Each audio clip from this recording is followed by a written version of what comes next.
The first vote is taken to protect the white deer in Sauk County, but the process is going to be a long one. I'm Theo Keth with the story. It's about as close as Wisconsinites get to making laws themselves. Good evening, I'm Eric Franke. First tonight, the state's Conservation Congress held meetings all across the state. The night team's Theo Keth back from one in Sauk County tonight where the rare white deer drew a crowd, Theo. Well, Eric, the results of tonight's vote in Sauk County and all around the state, they won't be public until Wednesday. More than 100 people were there in Baraboo tonight. They were on both sides of banning hunters from killing white deer in the state.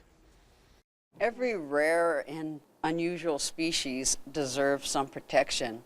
Otherwise, it will become extinct. That's the message a group of people brought to the Conservation Congress in Baraboo, where any Sauk County resident could vote whether to fine a hunter who shoots a predominantly white or albino deer. Most people support us, and I think we're going to do okay tonight.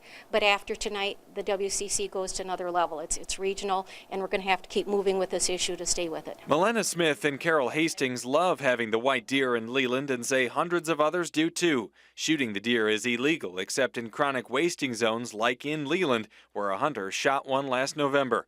By campaigning to stop the killings with T-shirts and a website, they've alerted hunters to the creatures and say they may get wiped out this hunting season. These deer have a target on their back right now, and these hunters that joke, I know where to go hunting next fall, they're not joking. They know the Conservation Congress version of democracy is slow. It will take at least a year to ban hunters from harvesting the deer. As an alternative, the group is asking lawmakers to make a vote of their own to protect the deer before the fall hunting season. If they were common, it would be different, but they're very rare and very healthy and very beautiful. And we want to share that with everybody.